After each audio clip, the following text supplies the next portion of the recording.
Hey, this is Scott Bonsai. In this video, I'm going to talk about the Sony DSC-HX400V. Thanks to Cameracraft in Rockford, Illinois for letting me try this out at their shop.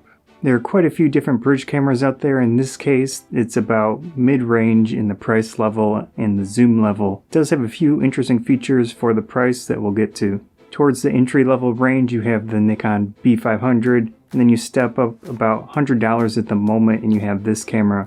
This camera has a 20 megapixel 1/2.3 inch backlit sensor. That basically means you get a little bit less noise in your photos compared to a non-backlit sensor. The most important thing about a bridge camera is the lens. In this case, you have a Zeiss branded 24 to 1200 millimeter equivalent lens. That's 50x. Does have the optical stabilization, of course. These cameras really need that. Aperture wise, it goes from f2.8 to 6.3 through the zoom range, so you aren't getting a constant aperture, but usually you don't get that in a camera like this. There's a switch on the side of the lens that gives you autofocus, manual focus, and the DMF mode, which is the most important one if you want to adjust focus yourself after gaining autofocus. When you're not in the DMF mode, you can use the ring to adjust zoom instead. But you also have a zoom adjustment near the shutter button. The camera does have a 1/4000th of a second maximum shutter speed. That's pretty decent for a camera like this. With the lens and f2.8 maximum aperture, you shouldn't have any issues in bright sunlight. Autofocus wise, this does use contrast detect autofocus, so that is not an ideal method these days for autofocus, but I didn't really notice any big issues trying to gain focus with the camera. Your results will vary though, and of course I didn't use it too long. Probably the biggest feature of this camera for the price level is the electronic viewfinder. If you drop down a little bit, you won't have that nice viewfinder in your camera.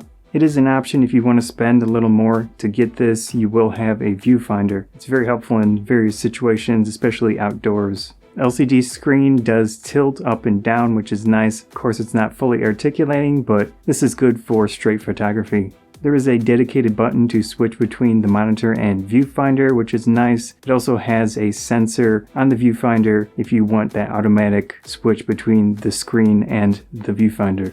The camera has a lot of standard photography modes, of course. Gonna gloss over those, but the ones that I thought were interesting are the panorama mode and also the auto HDR mode. For panorama, I tried it 2 times. I had no issues getting a nice photo out of it. The same situation for the auto HDR mode. It takes 3 photos, stitches them together in the camera to give you more dynamic range. So if you have really bright areas, you'll get more information in that. Of course, the only issue is that when you're taking 3 photos, you could potentially get some blur. In video mode, an interesting thing is that when you do zoom, you can zoom smoothly, and that's definitely a benefit. It's similar to how camcorders work. That's a nice feature.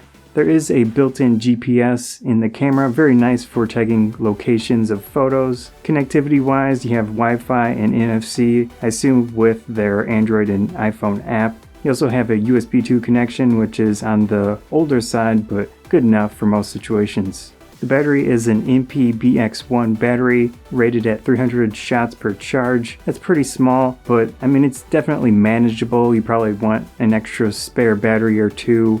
The memory card is down by the battery. It seemed pretty easy to access. I didn't have any issues with that. Build quality felt decent for a camera of this price range. Didn't have any issues. It has a nice assortment of buttons and dials to get direct access to features and adjusting settings. The tripod socket is not in line with the lens, so that isn't ideal if you want to do the panorama mode on a tripod, but I was able to do that just handheld, so I don't think that'll be a big issue. It is nice to see this camera has an MR1 and MR2 memory recall preset settings right on the dials, so you can get 2 different modes set up, maybe one for photos, one for videos, or one for action photos, one for landscape photos. And then you can just switch back and forth quickly with those right on the dial. This is a long zoom bridge camera. You will get that delay when turning it on before you can take a photo because it has to extend the lens. That's pretty standard for this type of camera, so just something to keep in mind. The camera does have a manual focus assist mode with peaking. It also zooms in and shows you a distance scale on the screen, which is nice when you want to get that exact focus. All that said, I think this is a pretty happy medium in a bridge style camera. Price-wise and feature-wise, it does have the EVF for using outdoors, all those situations where you can get that direct look through the viewfinder.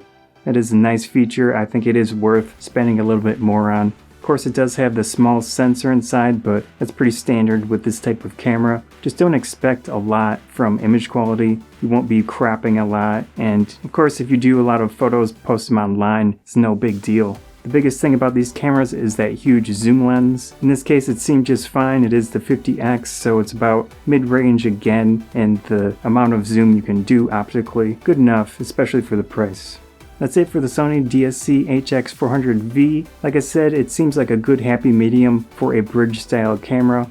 It is a little bit more pricey than some of them, but you do get that viewfinder, which is a really nice benefit. Anyways, thanks to Cameracraft for letting me try this out at their shop. Hope you enjoyed this video. If you did, please consider subscribing. That helps me out a lot. Likes and shares about a lot as well. Thanks again.